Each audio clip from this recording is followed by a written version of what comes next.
तो दोस्तों फाइनली आज हम आ चुके हैं डेविल्स डाइनर के फाइनल 2 एपिसोड्स पर, जहां पर आपको ढेर सारी चीजें देखने के लिए मिलेंगी, समझने के लिए मिलेंगी। इस वीडियो के अंदर फाइनल एपिसोड्स को एक्सप्लेन करने के साथ साथ मैं आपको व्हील ऑफ समसारा के बारे में बताऊंगा, यानी कि इस गेट के बारे में कि आखिर ये रिप्रेजेंट करता क्या है, यहाँ पर चीजें चल क्या रही थी। तो आपको देखने में काफी मजा आने वाला है, वीडियो को एंड तक देखना। और अगर आपने इससे पहले के पार्ट्स को नहीं देखा है जाकर देख लीजिए, क्योंकि इसका कनेक्शन पिछले एपिसोड से डायरेक्टली होने वाला है। तो उनका लिंक आपको नीचे डिस्क्रिप्शन पिन कमेंट में मिलेगा। तो चलिए अब बिना किसी देरी के चलते हैं सीधा वीडियो की तरफ। तो 5वें एपिसोड की शुरुआत में हम आन नाम के एक लड़के को देख पाते हैं, जो कि चलते हुए धोखे से रोड साइड पर रहने वाले एक आदमी के ऊपर उल्टी कर देता है, जिससे कि वो आदमी गुस्से में आ रहा था, पर क्योंकि वो समझ रहा होता है कि आन ने ये सब जानबूझकर नहीं किया, तो वो उसको थोड़ी देर उल्टा सीधा बोलकर आगे जाकर सो जाता है। तभी आन के मुंह से हम एक मांस के टुकड़े को और खून को बाहर आता हुआ देखते हैं, जिससे कि आन काफी डर गया था। तभी उसी रोड साइड आदमी के ऊपर एक लड़की जिसका नाम वी होता है, वो भी उसके ऊपर धोखे से उल्टी कर देती है, जिससे उस आदमी को लगने लगता है कि शायद आज उसका ही दिन खराब है। पहले उस लड़के ने उसके ऊपर उल्टी करी और अब इस लड़की ने भी सेम चीज करी है। अब वी उस आदमी को साफ करने की कोशिश कर रही होती है कि तभी अचानक से वो बेहोश हो जाती है, जिसको देखकर रोड साइड वाला आदमी मदद के लिए पुकार लगाता है। आन भी उस समय परेशान पास में ही बैठा हुआ था और वो जल्दी से जाकर वी की हेल्प करने की कोशिश करता है और उसको एक कप में हर्बल टी डालकर देता है, जो कि वो हमेशा अपने पास रखता था। शुरुआत में तो वी आन से सही से बात नहीं कर रही होती, पर बाद में वो उससे खुद ही पास के किसी कैफे में चलने के बारे में पूछती है। लेकिन रात काफी ज्यादा हो चुकी थी, जिसके चलते आसपास कोई भी कैफे खुला नहीं था, और इसलिए ही आन अब वी को अपने साथ उस डाइनर के अंदर लेकर जाता है, जो कि पास में ही मौजूद था, यानी कि जिसको अब तक हम देखते आ रहे हैं। और ये 24 घंटे ही खुला रहता था। जब वो दोनों अंदर जाते हैं तो अंदर हम एज अ व्यूअर 2 खाली बल्ब्स को देखते हैं। तभी आन और वी की नजर उसी डिमोनिक गेट पर पड़ती है, जिसको देखकर वो काफी ज्यादा भौचक्के रह गए थे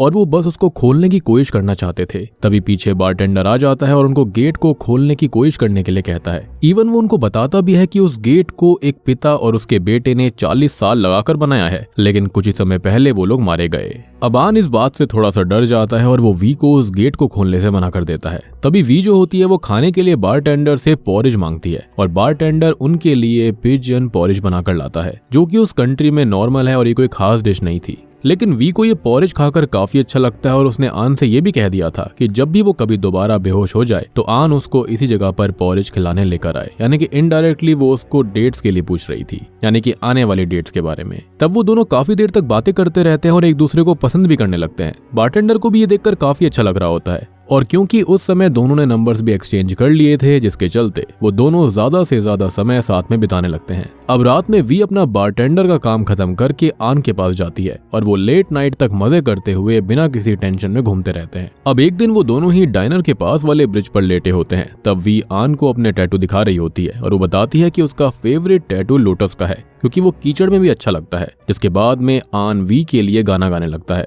और अब रोज ऐसा ही चलने लग गया था। आन अब वी के लिए एक लोटस का गुलदस्ता लेकर उसके बार के पास जाता है, लेकिन बाहर से वो ये देखता है कि वी के साथ एक रेगुलर कस्टमर फ्लर्ट कर रहा था, जो कि आन को बिल्कुल भी अच्छा नहीं लगता और वो गुलदस्ता काउंटर पर ही छोड़कर अपनी शॉप पर चला जाता है। लेकिन जब इसके थोड़ी देर के बाद में वी उसको लेने के लिए शॉप पर आती है तो वो नॉर्मली बर्ताव करता है और वी के साथ घूमते हुए काफी अच्छा फील करता है। फिर वो दोनों ही एक स्ट्रीट पर लेटकर उनके ऊपर से फ्लाइट निकलने का इंतजार करते हैं, जो कि रोज सेम टाइम पर वहां से निकला करती थी। फ्लाइट के निकलते ही वो बहुत जोर से चिल्लाते हैं और उसी समय वहां से वही होमलेस आदमी गुजरता है, जिनकी वजह से वो मिले थे। वो उन्हें अभी भी साथ में देखकर काफी शॉक्ड होता है। वो थोड़ा सा मजे में चीजों को बड़बड़ाता है और वहां से चला जाता है। अब आन ने वी को एक ब्रेसलेट दिया था, जिसका जोड़ीदार ब्रेसलेट आन के पास था, और जब वो दोनों ब्रेसलेट एक दूसरे के पास आते थे तो वो एक कंप्लीट हार्ट बनाया करते। ये वी को काफी पसंद आता है और वो आन को किस कर लेती है और अब वो आन के घर पर जाकर इंटीमेट होने लगते हैं। वो दोनों सच में साथ में काफी खुश थे, एक दूसरे से प्यार करते थे।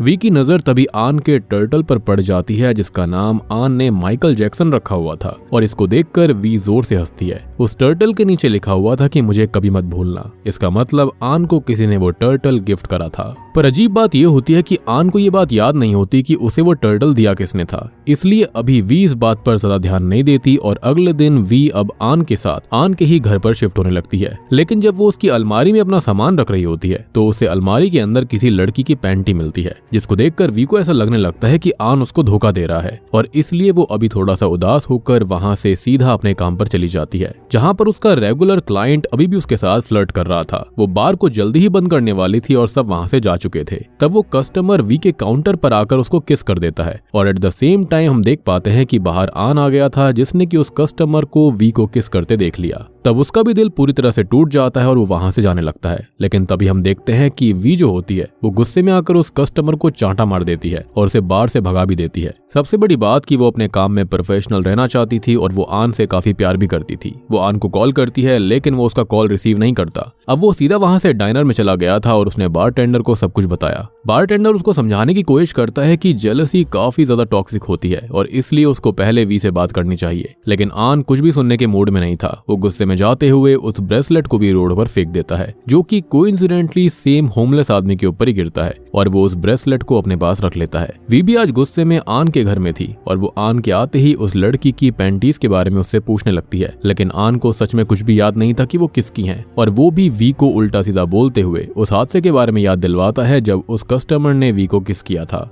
अब इस बात को हम जानते हैं कि आन ने इस चीज को नहीं देखा था कि बाद में क्या हुआ, इसलिए उसे सच्चाई पता नहीं होती, जिससे कि वी को गुस्सा आ जाता है और वो आन को सब बताने के बाद गुस्से में माइकल जैक्सन को लेकर वहां से जाने लगती है। अब आन ने जैसे तैसे वी को समझा लिया था और वो रुकने ही वाली होती है, पर जब वो ये देखती है कि आन के हाथ से वो ब्रेसलेट भी गायब है तो वो और ज्यादा गुस्से में आ जाती है और वहां से निकल जाती है। रास्ते में उसने भी अपने ब्रेसलेट को गुस्से में फेंक दिया था और उस होमलेस आदमी की किस्मत इतनी खराब होती है कि वी का ब्रेसलेट भी उसके ऊपर ही गिरता है। वो मन में सोचता है कि शायद ये लोग उसे सच में सही से जीने नहीं देंगे। वहीं अब वी के जाते ही आन की तबीयत फिर से खराब हो जाती है और उसके मुंह से मांस का टुकड़ा और खून बाहर आता है। अब वी जो होती है अभी बारटेंडर के पास गई थी और वो चाहती थी कि वो आन को भूल जाए। तब बारटेंडर पहले तो उसको काफी समझाने की कोशिश करता है, पर बाद में वो उसके लिए एक स्पेशल डिश बनाने के लिए मान जाता है, जिससे कि वो आराम से आन को भूल जाती। अब अगले दिन आन डॉक्टर के पास आया हुआ था, जो कि उसको बताता है कि उसके हार्ट की लाइनिंग नॉर्मल हार्ट से 2/3 टाइम बड़ी है और ये किसी चमत्कार से कम नहीं है कि अभी तक वो जिंदा है और उसके पास जिंदा रहने के लिए ज्यादा वक्त भी नहीं बचा था। और इस बात ने आन को और ज्यादा तोड़ दिया।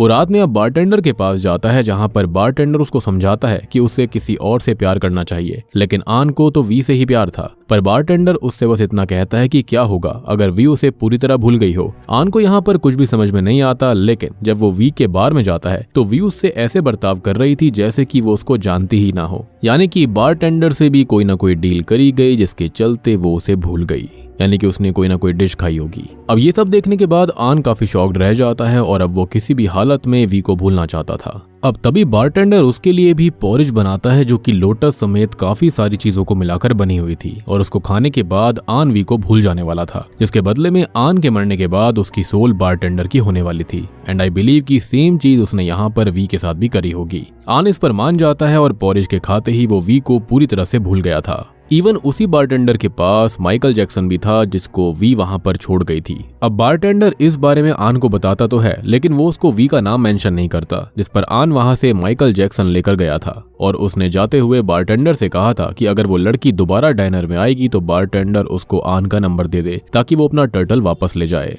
तो अब आपको समझ में आया होगा कि आखिरकार इसके पास में ये टर्टल आया कैसे। आई बिलीव कि ये पहली बार नहीं था जब ये दोनों एक दूसरे को भूल जा रहे थे। हो सकता है कि ये पहले भी चीज हो चुकी होगी, विच एक्सप्लेन्स कि वो टर्टल वहां पर क्यों था और उस पर क्यों लिखा हुआ था कि मुझे कभी मत भूलना। माइट भी ये चीज पहले ही हुई थी, इसलिए शायद से ये गिफ्ट किसी और ने नहीं बल्कि वी ने ही आन को दिया होगा और वहां पर लिखवाया भी गया होगा कि मुझे मत भूलना। साथ ही साथ वो पैंटीज भी किसी और की नहीं बल्कि वो भी वी की ही होंगी। और हो सकता है कि कुछ कुछ बातें दोनों को अभी भी याद नहीं आ रही थी, लेकिन दरवाजा छूने के बाद में उनको सारी बातें याद आ गई। खैर अब दिन जो होते हैं वो इसी तरह बीतने लगते हैं। आन अकेले में घर में रहा करता और किसी से कोई बात नहीं करता था। बेशक से वो वी को भूल तो गया था, लेकिन अभी भी उसको एंग्जाइटी अटैक्स आया करते थे। उसके मन में एक अजीब सी बेचैनी रहा करती थी। फिर एक दिन हम रात में देखते हैं कि जब आन जॉब से वापस आ रहा होता है तो फिर से वो सेम स्पॉट पर उसी होमलेस आदमी के ऊपर उल्टी करता है और पहले की तरह ही उसे संभालने की कोशिश करता है। खैर अब वो होमलेस आदमी जो होता है उसे इन सब की आदत सी हो गई थी और अब वो तब फिर से दूसरी तरफ जाकर सो जाता है, लेकिन इस बार वी उसके ऊपर वॉमिट करती है और पहले की तरह ही बेहोश हो जाती है। उस समय आन के मुंह से खून बाहर आया हुआ था, पर वो होमलेस आदमी उससे वी की हेल्प करने के लिए कहता है क्योंकि उसके हिसाब से वी और आन रिश्ते में थे। आन तो इस बारे में सुनकर शॉक्ड रह गया था, लेकिन अभी वो वी की हेल्प करता है और जब वो अनजान होने की वजह से एक दूसरे से थोड़ा सा वियर्ड बर्ताव करते हैं तो वो होमलेस आदमी उन्हें वो सब याद दिलवाने की कोशिश करते हुए उनके ब्रेसलेट को वापस करता है और बताता है कि वो दोनों एक दूसरे से बहुत ही ज्यादा प्यार करते थे और हमेशा एक दूसरे के साथ वक्त बिताया करते। उसके वहां से जाने के बाद आन और वी काफी ज्यादा शॉक्ड थे, लेकिन अब उन दोनों में फिर से बात होना चालू हो जाती है और दोनों फिर से एक दूसरे को पसंद करने लगते हैं। और तब वो फिर से पोरिज खाने के लिए उसी डाइनर में जाते हैं और पहले की तरह ही उस डिमोनिक डोर को देखने लगते हैं। तब उनके सामने बारटेंडर आता है और उनको बताता है कि सिर्फ राइट टच ही उस डोर को खोल सकता है और अगर वो दरवाजे को खोल लेते हैं तो वो डोर उनको निर्वाणा में लेकर जाएगा, जो कि हेवन लाइक जगह है। फिर जैसे ही वो दोनों उस डोर को छूते हैं वैसे ही उन दोनों को उनकी जो मेमोरीज होती हैं वो याद आने लगती हैं और एक एक करके उन्हें सब कुछ याद आ गया था। तब हम ये बात भी जान पाते हैं कि जो बीमारी आन को थी वही सेम बीमारी वी को भी थी, यानी कि हार्ट की जो लाइनिंग होती है ना वो उसकी कम थी। वो दोनों अभी उस डोर को नहीं खोलते और बस एक दूसरे को हक करने के बाद एक दूसरे के साथ रहने का फैसला करते हैं, जिसके बाद वो डाइनर से चले गए थे और उन्होंने फैसला कर लिया था कि वो हमेशा एक दूसरे के साथ रहेंगे चाहे उन्हें कोई भी बीमारी हो। अब तभी हम किसी को डाइनर के अंदर आते हुए देख पाते हैं जिसको देखने के बाद बारटेंडर बिल्कुल शॉक्ड रह गया था, यानी कि पहला ऐसा चीज था जिसके चलते बारटेंडर को शॉक लगा था। और इसी के साथ में 5वां एपिसोड खत्म हो जाता है। तो अब हम आ चुके हैं फाइनली इस सीरीज के अंत में, यानी कि एपिसोड 6 पर, जहां पर हमें ढेर सारे राज पता लगेंगे। तो छठे एपिसोड की शुरुआत में बारटेंडर हमें उस गेट के बारे में बताता है कि उसके बीच में जो व्हील लगा हुआ है उसको व्हील ऑफ समसारा कहा जाता है, जो कि 6 अलग अलग रेल्म्स को प्रेजेंट करता है, जैसे कि celestial realm, demigod realm, hungry ghost realm, realm of hell, animal realm और ह्यूमन रेल्म। और ऐसे ही 5 सिंस भी होते थे जो कि इंसानों के रिपीट करने पर उन्हें जन्म के जाल में फंसा कर रखा करते, लेकिन अगर कोई इंसान इन सिंस को नहीं करेगा तो वो निर्वाणा जा सकता है, यानी कि हेवन में जा सकता है। और वो सिंस असल में है लालच, गुस्सा, भ्रम, अभिमान और शक। अब एक बार सभी एपिसोड्स को अगर ध्यान से सोचा जाए तो पहले एपिसोड में लुआन के लालच की वजह से सब कुछ खराब हो गया था, दूसरे में टुएट के अभिमान की वजह से हुआ, तीसरे में मिन के पिता के गुस्से की वजह से, और चौथे एपिसोड में हमने देखा कि जो थंग था वो कितना डिल्यूजनल हो गया था। उसको ये लगता था कि वो अपनी माँ को बचा सकता है, लेकिन रियल में ऐसा नहीं हो सकता। 5वें के अंदर हमने देखा कि शक की वजह से कितना कुछ बर्बाद हुआ था। इवन हमें अभी आन और वी की डेड बॉडी भी दिखाई जाती है जिनकी बीमारी की वजह से मौत हो गई थी और उनके हाथ में मौजूद ब्रेसलेट चिपक कर हार्ट बना रहे थे। एटलीस्ट चलो यहाँ पर वो साथ तो थे। खैर अभी बारटेंडर हमको बताता है कि इन सब के अलावा एक और सिन ऐसा होता है जो कि तुमको सीधा नर्क में भेज सकता है, और वो सिन था कि अगर तुम अपने बच्चे या फिर अपने माता पिता की जान ले लो। और बारटेंडर ने असल में ये दोनों ही पाप किए थे। और अब हमको यहाँ पर पता चलेगा कि आखिर ये बारटेंडर है कौन और यहाँ पर ये फंसा क्यों हुआ था। कई लोग ये भी कह रहे थे कि जहाँ से कस्टमर्स डाइनर में आते हैं वो वहाँ से क्यों नहीं भाग जाता, तो इसका रीजन भी हमें अब पता चलेगा। असल में इस बारटेंडर का नाम हुई है और इसके साथ ही कहानी यहाँ से पास्ट में चली जाती है। असल में जब हुई पैदा हुआ था तो उसकी माँ खत्म हो गई थी और उसके पिता वैन ह्यू असल में एक नॉर्मल कारपेंटर होते हैं और उन्होंने एज अ सिंगल पेरेंट ही हुई का बहुत अच्छे से ध्यान रखा। वैन ह्यू अपने काम को तो सही से करते थे, साथ ही साथ वो हुई के भी बड़े होते होते उसको कारपेंटर का काम सही से सिखा रहे थे। और यहाँ पर एक बात ये होती है कि वो हुई के बड़े होते होते उसके साथ ही उस डिमोनिक डोर को भी बना रहे होते हैं जो कि प्रेजेंट टाइम के अंदर उस डाइनर के अंदर लगा हुआ था। धीरे धीरे अब हुई और बड़ा हो जाता है और बीच बीच में वैन उसको लेकर उस डाइनर में जाते रहते थे, लेकिन वो हुई को कभी भी डाइनर के अंदर नहीं लेकर जाते, उसे बाहर ही छोड़ दिया करते थे। हुई को अंदर से बातें सुनने पर बस इतना ही पता चल पाता था कि डाइनर के उस समय के बारटेंडर का जो डेट होता है वो वैन के ऊपर है और उसकी वजह से वो काफी ज्यादा डरे रहते थे और उस दरवाजे को ही बनाने में लगे रहते, लेकिन कभी वैन ने उस डेट के बारे में उसको कभी कुछ नहीं बताया था। और अब धीरे धीरे वक्त और ज्यादा बीत जाता है और हुई की शादी का वक्त आ जाता है। उसकी शादी में सब काफी खुश थे, लेकिन वैन की एक्सेसिव स्मोकिंग की वजह से उन्हें वहां पर खून की उल्टियां होने लगी थी। अब हुई तुरंत ही उनको हॉस्पिटल में लेकर जाता है, एडमिट करवाता है। खैर इसके बाद हम कुछ समय बाद का सीन देख पाते हैं जहां पर हुई की बीवी अब प्रेग्नेंट थी और वैन उस दरवाजे पर काम करते हुए ही बेहोश हो जाते हैं, जिसके बाद जब उन्हें हॉस्पिटल में वापस से भर्ती करवाया जाता है तो उनको कंप्लीट बेड रेस्ट पर ही डाल दिया गया था और हॉस्पिटल का बिल भी काफी ज्यादा आया करता। ये देखकर हुई काफी ज्यादा परेशान होने लगता है। वो कुछ पैसे कमाने के लिए उस दरवाजे को बारटेंडर के पास डाइनर में लेकर जाता है और उसको उस दरवाजे को देने की कोशिश करता है ताकि वहां से उसको कुछ पैसे मिल जाएं। लेकिन बारटेंडर अभी भी बस यही बताता है कि उल्टा वैन के ऊपर बारटेंडर का कर्जा है। तब हुई उससे पूछने की कोशिश करता है कि बारटेंडर का कर्जा है कितना, क्योंकि अब उसके पिता इस चीज को नहीं चुका सकते और अब हुई ही उसका सारा कर्जा चुकाने वाला था। अब इस बात पर पहले तो बारटेंडर कुछ भी नहीं बताता, लेकिन बाद में उसकी बातों से हम ये जान पाते हैं कि असल में जब हुई की माँ प्रेग्नेंट थी तब उनको एक काफी खतरनाक बीमारी थैलेसीमिया हो गई थी,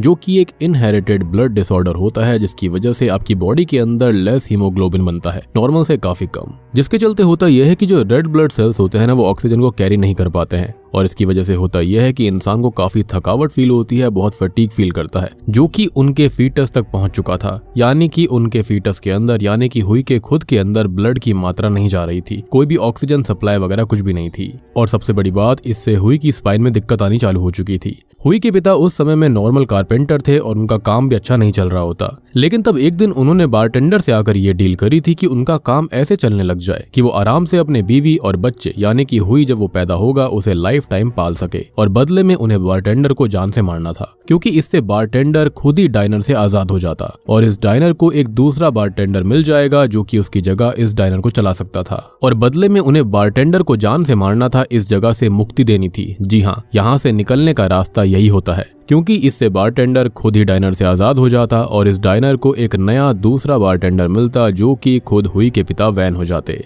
और उसकी जगह पर वो उस डाइनर को चला सकते थे, क्योंकि ये डाइनर कभी भी खाली नहीं रहता था और हमेशा इसको चलाने के लिए कोई ना कोई होना चाहिए था। यानी कि अभी हुई से पहले वहां पर जो बारटेंडर था जिसने की हुई के पिता के साथ में डील करी थी, उससे पहले भी वहां पर कोई ना कोई बारटेंडर रहा होगा। वो ये बताता है कि वहां से बाहर निकलने के सिर्फ 3 ही रास्ते थे, या तो कोई निर्वाणा का दरवाजा खोल दे, या तो कोई उस बारटेंडर को जान से मार दे, या फिर वहां के सारे बल्ब भर जाएं। लेकिन बारटेंडर के हिसाब से निर्वाणा के दरवाजे को सिर्फ वही इंसान खोल सकता है जिसने अपनी जिंदगी में कोई भी पाप ना करा हो, और ऐसा कोई भी इंसान दुनिया में नहीं हो सकता, और होगा भी तो वो अरबों खरबों में एक होगा जिसको मिलना काफी मुश्किल है। और दूसरा तरीका था जिसके अंदर सोल्स को बल्ब के अंदर कैद करना था। अब बारटेंडर जो होता है वो काफी बार इस चीज को कर चुका था, पर हर बार बल्ब के भरने के बाद वहां पर नए खाली बल्ब आ जाया करते थे। और ये चीज हमने शुरुआती एपिसोड्स में देखी भी थी कि एक एपिसोड के अंदर जो हुई होता है, यानी कि जो हमारा करंट बारटेंडर है, वो वहां पर सारे बल्ब्स को भर चुका था, लेकिन तभी वहां पर अचानक से और बल्ब आ गए थे, यानी कि डेविल कभी भी उनको जाने नहीं देना चाहता था। तो इसके चलते उसके पास बस आखिरी रास्ता यही बचा था कि कोई उसको जान से मार दे और उसको आजादी मिल जाए, क्योंकि वो खुद से खुद को ही जान से नहीं मार सकता। इनफैक्ट ये चीज हुई ने कोशिश भी करी थी, लेकिन ऐसा नहीं हो पाया था।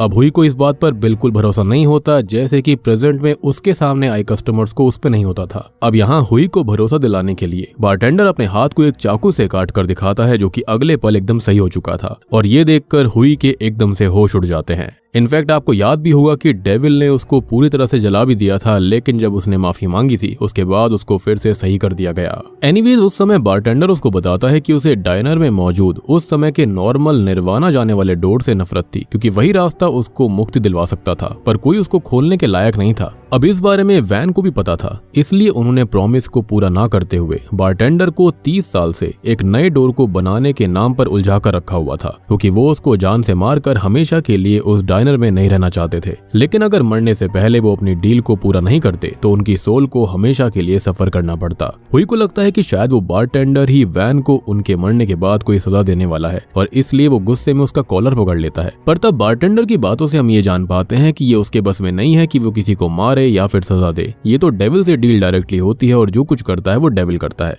लेकिन उसके बस में ये बात जरूर है कि वो वैन की सोल को सफर होने से बचा सकता है, जिसके बदले में हुई को उसके साथ एक डील करनी होगी कि वो वैन के अधूरे डेट को पूरा करे, जिसके बदले में वैन को मारने के बाद उनकी आत्मा हुई के ही बच्चे के रूप में उनके घर में आएगी और उन्हें आफ्टर लाइफ में डेविल से सफर नहीं करना पड़ेगा। अब ये बोलते बोलते ही बारटेंडर ने एक काफी खतरनाक डिश को प्रिपेयर कर लिया था, जो की थी मून फेस स्नेल्स, जिसको ही खाने पर हुई डील के अंदर एंटर करने वाला था। लेकिन इसके लिए भी एक कंडीशन थी कि हुई को अपने बच्चे के पैदा होने तक का इंतजार करना था, और जब उसका बच्चा पैदा होने वाला होता तो उसे खुद ही अपने पिता वैन को जान से मारना था। अब हुई पहले तो इसके बारे में बहुत ज्यादा सोचता है, लेकिन जब अभी के लिए वो कुछ डिसाइड नहीं कर पाता तो वो वहां पर बस उस डोर को छोड़कर अपने घर पर चला जाता है। घर में जब से वैन को पता चला था कि वो दरवाजे को डिलीवर करने के लिए गया है, तब से वो खांसे जा रहे थे, यानी कि वो नहीं चाहते थे कि वो दरवाजा उस बारटेंडर के पास में जाए। वो उसको और ज्यादा उलझा कर रखना चाहते थे और अपने बेटे को भी सफर करने नहीं देना चाहते थे। वो बहुत ही ज्यादा डरे हुए थे क्योंकि कहीं ना कहीं वो जानते थे कि उनके डेट को पूरा करने के लिए बारटेंडर हुई को भी सेम चीज ऑफर करने वाला है या फिर कुछ और भी ऑफर कर सकता है। तब हुई उन्हें संभालने की कोशिश करता है और वैन अपनी ऑक्सीजन बंद करने की कोशिश कर रहे थे ताकि वो सिंपली खुद खत्म हो जाए। वो यहाँ पर खुद सफर करने के लिए रेडी थे, लेकिन वो अपने बेटे, बहू और बच्चे को सफर करने देना नहीं चाहते थे। अब हुई तब उन्हें ऐसा करने से ही रोक रहा होता है कि तभी उसकी बीवी को लेबर पेन होना चालू हो जाता है और उसका वाटर ब्रेकआउट भी हो गया था। उसकी बीवी और उसके पिता दोनों ही दर्द से चिल्ला रहे होते हैं और हुई को समझ में नहीं आ रहा होता कि उसको करना क्या चाहिए और पहले वो किसको बचाए। वो सबसे पहले तो अपनी बीवी को हॉस्पिटल लेकर जाता है, जहाँ पर 18 घंटे बीत जाने के बाद भी उसकी डिलीवरी नहीं हो पाती। तब डॉक्टर हुई को बताता है कि या तो वो अपनी बीवी को बचा सकता है या फिर अपने बच्चे को, क्योंकि अगर वो ज्यादा समय तक इंतजार करेंगे तो हुई दोनों को ही खो देगा। वो इस बात से बहुत परेशान हो जाता है। वो किसी भी हाल में दोनों को बचाना चाहता था और अब क्योंकि उसके पास कोई और रास्ता नहीं होता, इसलिए सीधा वो उस डाइनर में चला जाता है। एंड आई बिलीव कि ये सब डेविल ही कर रहा था ताकि हुई डील को पूरा करे, जहाँ पर वो बारटेंडर से पूछता है कि क्या वो अपने बच्चे को बड़ा होते हुए देख पाएगा और उसे ये कैसे पता चलेगा कि वैन की सोल सच में सफर नहीं कर रही है। जिस पर बारटेंडर उसको रिप्लाई करता है कि वैन ने डोर के नाम पर उसे 30 साल इंतजार करवाया और अगर अभी हुई डील को कंप्लीट करने के लिए वादा करता है तो वो हुई के सन के मैच्योर होने तक का इंतजार तो कर ही सकता है। इतने साल वेट किया, थोड़ा और कर लेगा। लेकिन हुई को जल्दी ही डील को एक्सेप्ट करना था क्योंकि डॉक्टर जल्दी ही उसकी बीवी को सर्जरी के लिए ले जाने वाले थे और वैन भी घर में अपने मरने का इंतजार कर रहे थे। अब देखो, उस डिश को खाने के बाद जल्दी से सबसे पहले तो हुई को अपने पिता वैन को मारना था और बाद में जब उसका बेटा बड़ा हो जाता तब उसको आकर बारटेंडर को भी जान से मारना था ताकि उसकी डील पूरी हो सके। हुई के पास कोई और रास्ता नहीं होता, इसलिए वो इस डील को एक्सेप्ट कर लेता है और स्नेल को खाने के बाद वो वैन के ग्लूकोज में एक जहर का इंजेक्शन डालता है, जिससे कि उसके पिता की मौत उसी समय हो जाती है जब उसका बेटा पैदा होता है। उस समय हुई को वैन के साथ बिताए हर पल याद आते हैं और वो अपने पिता की मौत से वहाँ पर जोर जोर से रोने लगता है। कुछ ही समय के बाद में हुई के बेटे को दिखाया जाता है जो कि एकदम सही था और हुई की वाइफ भी बिल्कुल सही होती है और हुई ने अपने बेटे का नाम अपने पिता वैन ह्यू के नाम से ही रखा था, यानी कि उसका नाम ह्यू होता है। अब ह्यू धीरे धीरे बड़ा होने लगता है और उसको भी बार बार खांसी होती रहती थी, जिसकी वजह से वो काफी ज्यादा परेशान रहा करता और अपने अंतिम समय में उसके पिता को भी ऐसे ही खांसी हुआ करती थी। अब हुई अभी खुद भी उस डोर को और सही से बनाने में लगा हुआ था। इवन उसे वक्त के साथ भरोसा हो जाता है कि सच में उसके बेटे के अंदर उसके पिता की सोल मौजूद है और वो डेविल के पास नहीं गई है। अब तभी अचानक से एक दिन ह्यू को सोते सोते अपने ग्रैंडपा वैन की आवाज आने लगती है, जो कि उसको चिल्ला चिल्ला कर कह रहे थे कि वो उन्हें उसके अंदर से बाहर निकाले। वो उसको बता रहे होते हैं कि उसके पिता हुई ने उसको उसके अंदर बंद कर दिया है, उनकी सोल को कैद कर दिया है और ह्यू को उन्हें बाहर निकालना पड़ेगा।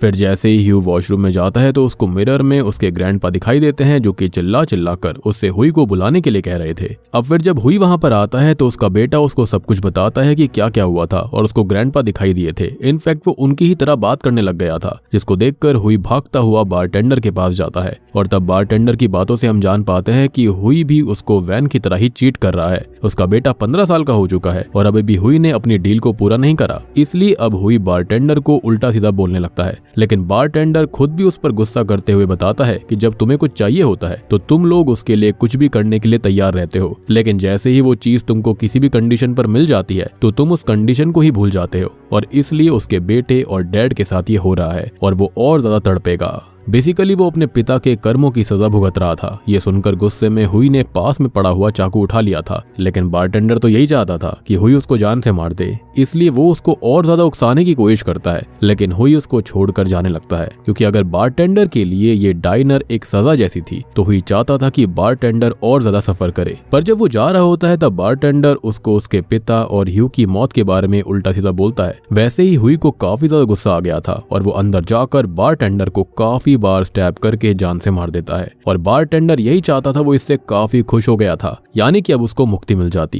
वो मरते हुए हुई से कहता है कि तुम्हारा कर्मा तुम्हें सजा देने के लिए आ रहा है और इतना बोलते हुए वो हंसते हुए मारा जाता है। तब अचानक से डाइनर में अंधेरा हो गया था और जब वहां पर फिर से उजाला होता है तब तक हुई ने जो दरवाजा बनाया था वो अब उस पुराने निर्वाणा डोर पर लग चुका था और अब उस बारटेंडर की बॉडी वहां से गायब हो जाती है और तब हुई काफी बार भागकर उस डाइनर से बाहर निकलने की कोशिश करता है। अब हमारे काफी काबिल सब्सक्राइबर्स यही कह रहे थे कि वो डोर से भाग क्यों नहीं जाता जहां से कस्टमर्स आते थे, तो इसका जवाब यही था, वो वहां पर डेविल की पावर्स के चलते एक लूप के अंदर फंस जाता है। वो उस डाइनर का नया बारटेंडर बन गया था क्योंकि जब भी वो डाइनर के गेट से बाहर आता तो वो फिर से वापस डाइनर के अंदर ही आ जाया करता था, इसलिए वो बहुत जोर से चिल्लाता है, जिसके साथ ही अब कहानी वापस से प्रेजेंट टाइम में आ जाती है जहां पर हमने पिछले एपिसोड में डाइनर के अंदर किसी को आते हुए देखा था और आपको यहाँ पर बहुत बड़ा धक्का लगने वाला है। ये लेडी कोई और नहीं बल्कि सेकंड एपिसोड के अंदर टुआन की माँ टुएट होती है। जी हाँ, अब टुएट अपने बेटे टुआन की मौत की वजह से काफी टूट गई थी। तभी हमें पास्ट का सीन दिखाया जाता है कि टुआन के मरने के बाद टुएट उसकी बॉडी और अपनी कटी हुई जीभ को लेकर हॉस्पिटल गई थी। यानी कि देखो कितनी स्ट्रॉन्ग लेडी है ये, जहां पर नर्स उसकी हालत देखकर बहुत डर जाती है, पर टुआन को डेड घोषित कर दिया जाता है। लेकिन टुआन बच नहीं पाता, उसे मृत घोषित कर दिया जाता है। अब बाद में सर्जरी करने के बाद टुएट की जीभ को जोड़ तो दिया गया था, लेकिन उसे सब कुछ एक बच्चे की तरह सीखना चालू करना पड़ा, जैसे कि बोलना, चलना, सब कुछ स्टार्टिंग से, क्योंकि टुआन की मौत के बाद वो इतनी टूट गई थी कि उसने कई महीनों तक कोई भी फिजिकल एक्सरसाइज नहीं करी, जिसकी वजह से उसकी जो बॉडी होती है पूरी की पूरी आउट ऑफ सिंक हो गई थी। टुएट काफी ज्यादा कोशिश करती है और धीरे धीरे चलने की कोशिश करने लगती है। उसे अभी भी टुआन की काफी ज्यादा याद आया करती थी और उसका मेन पर्पस यही था कि किसी भी हाल में वो उस डाइनर को ढूंढना चाहती थी जिसके बारे में मरने से पहले टुआन बात कर रहा था। फिर जब वो सही से चलना सीख जाती है तो वो टुआन के फोन से उस डाइनर के बारे में पता करके उस डाइनर में आती है। यानी कि ये वही सीन था जो कि पिछले एपिसोड के अंत में हमको दिखाया गया। और अगर आपको अभी चीजें याद नहीं आई हैं तो जाकर एक बार पार्ट 1 देख लीजिए, जिसके अंदर मैंने एपिसोड 2 को एक्सप्लेन किया था, ताकि आप इसको डिटेल में समझ पाओगे। खैर, अब यहाँ की हालत देखकर वो काफी शॉक्ड हो गई थी। वो तब उस डिमोनिक डोर के पास जाती है। उसके पास जाते ही वहां पर लगे हुए सारे बल्ब जो होते हैं वो जगमगाने लग गए थे, जिससे कि हुई भी समझ जाता है कि टुएट सच में एक स्पेशल गेस्ट है। वो उसको उस डोर के बारे में बताता है और उसको खोलने की रिक्वेस्ट करता है, लेकिन टुएट हुई को टुआन की फोटो दिखाकर उसके बारे में पूछती है और इशारों से उससे टुआन को जिंदा करने के लिए कहती है। तब हुई उसको बताता है कि ये नहीं हो सकता, वो बस लोगों की कुछ डिजायर्स को पूरा करता है लेकिन उनको जिंदा नहीं कर सकता, और इन सब के बदले में उन्हें अपनी सोल की डील करनी पड़ती है। इवन वो उसको समझाने की कोशिश करता है कि उसने टुआन को नहीं मारा है, टुआन को उसकी ही बेकार डिजायर ने मारा था। सबसे बड़ी बात कि उसने टुआन को रोका भी था, लेकिन वो रुका नहीं। तब वो टुएट को भी एक ऐसी ही डील देने वाला था जो कि आज तक उसने किसी को भी नहीं दी थी। अब वो उसके लिए अंदर से जाकर बिटर मेलन लीव्स को लेकर आता है, जिसको अगर टुएट खा लेती है तो उसको उसके दर्द से छुटकारा मिल जाएगा और उसकी आवाज भी वापस आ जाएगी। इवन उसकी एक विश भी पूरी होती। वैसे तो टुएट चाहती थी कि वो हुई को जान से मार दे, लेकिन अभी हुई उसको बताता है कि चॉइस उसके ऊपर है। या तो वो रिवेंज ले सकती है जिसकी कोई भी जरूरत है नहीं, लेकिन उसके बाद उसको काफी ज्यादा भुगतना पड़ेगा, या तो वो सिंपली लीव्स को खाने के बाद में निर्वाणा जाने की विश कर सकती है, जिससे कि उसकी सोल बच जाएगी। और फॉरगिवनेस ही निर्वाणा के दरवाजे को ओपन करने की एक मात्र चाबी है, जो कि हमको भगवान श्री कृष्ण ने पहले बता भी रखा है कि माफ करना ही सबसे बड़ी चीज होती है।